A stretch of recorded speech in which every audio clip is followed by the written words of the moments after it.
I'm here at the Unit 731 Museum in Harbin.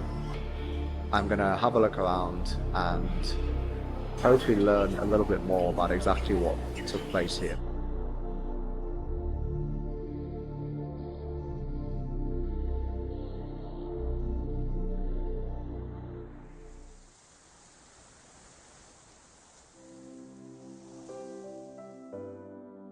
This is Jack Forsyth, a British vlogger living in Harbin in China's northeast Heilongjiang province.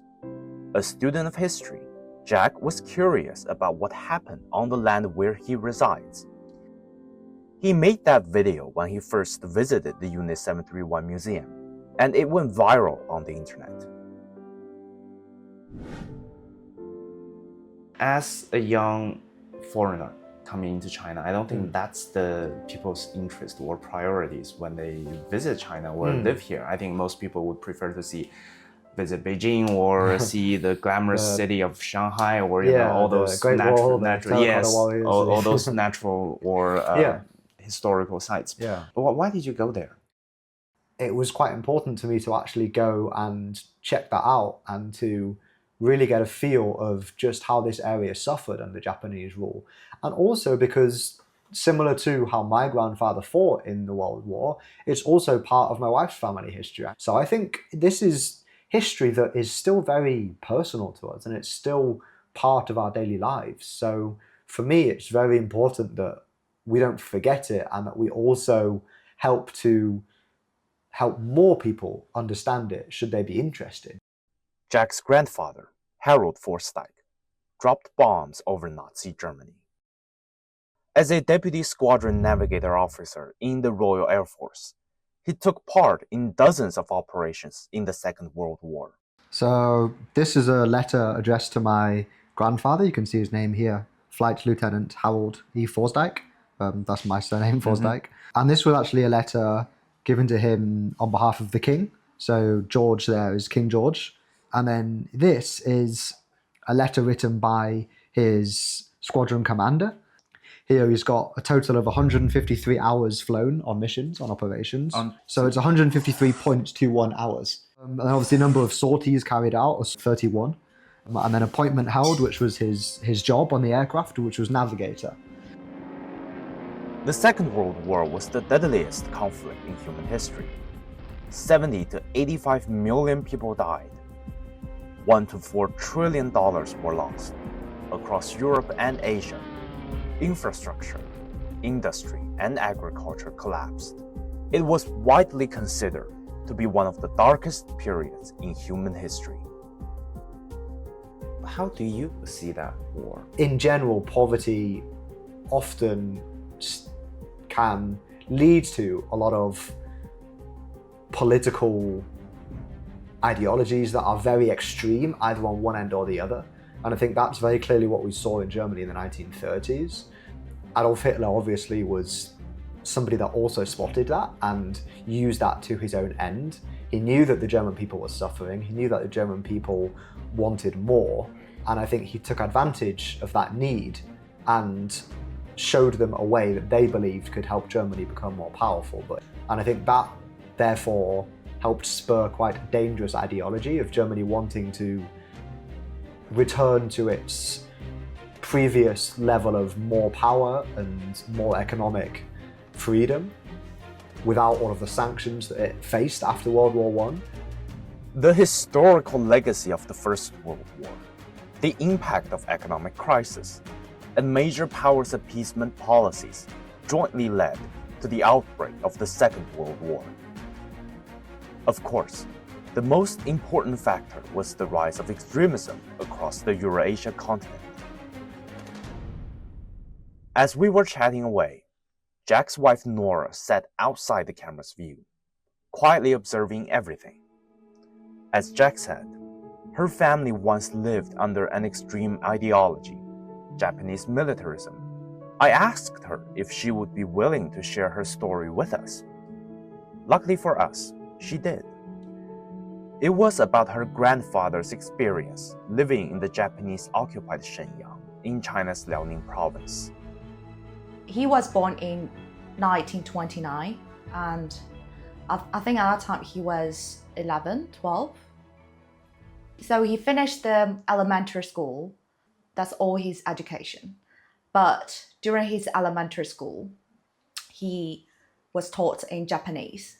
So he said to me, like, every day he needed to bow to the Japanese emperor.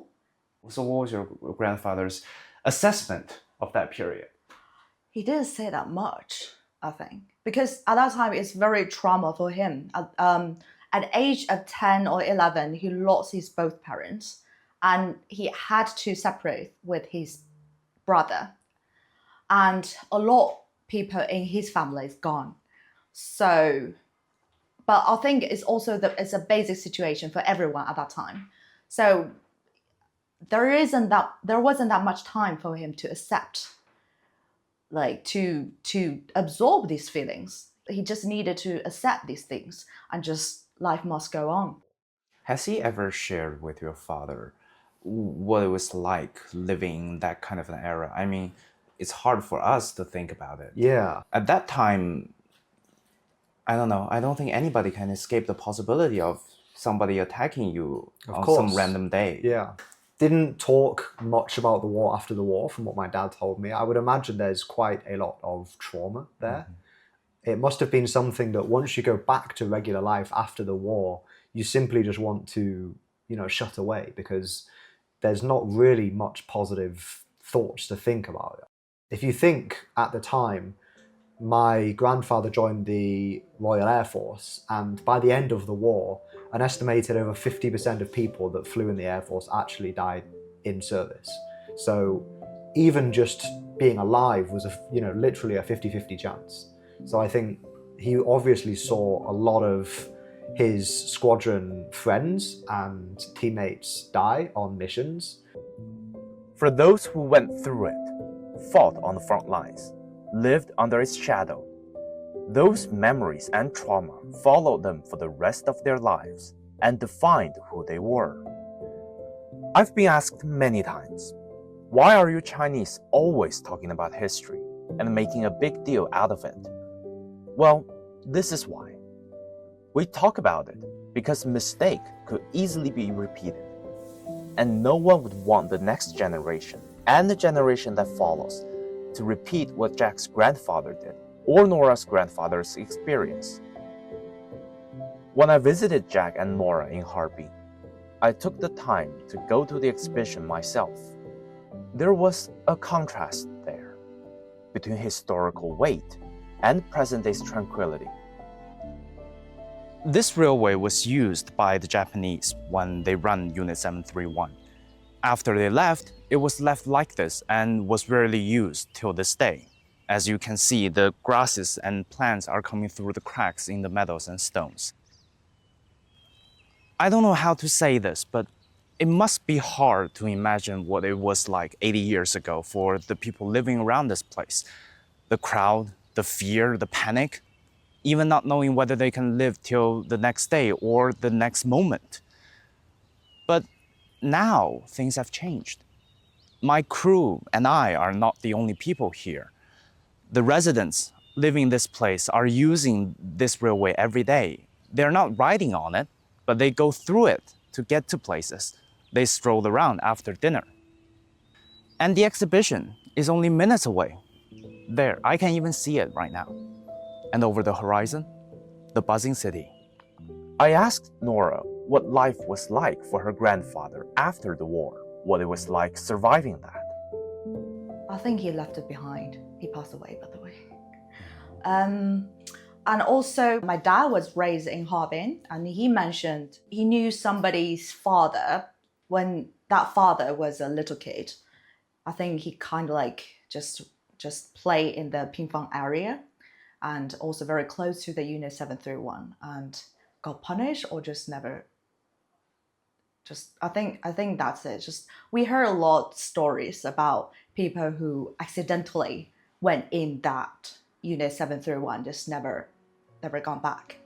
So I think for all people in Harbin, we all have family members who suffered that from that period before. is a trauma shared by all people who are living here. To us, what happened 80 years ago seems distant and out of reach. To those who lived through it, like Jack and Nora's elder family members, it's the wound that one was reluctant to uncover. And the perilousness of history is that it could be forgotten, distorted, erased, and discarded. And no matter how much we learn it, we can hardly feel it. Not really. I asked Jack if he fears a repeat of that past. It's already happening in a lot of countries across Europe. It comes down into a couple of reasons. I think one of which is that a lot of people just forget about what's already happened, especially younger generations. It's very hard for them to resonate with what was going on in politics, what is now nearly 100 years ago in the 1930s. And unless they learn about it a lot in school or they have a personal interest in it, it's very easy for them to be ignorant of the dangers of these ideologies. And so they feel that their problems now are new and unique and should be fixed. But they actually don't realize that their problems now are very similar to the problems that Europeans were facing in the 1930s, that we saw in countries like Germany before World War II. It's uncomfortable to keep talking about atrocities. We would all feel much better if we could just let go of that dark time and look towards the future. But paradoxically, that's why we need to keep talking about it. History is a mirror, a guide for our future.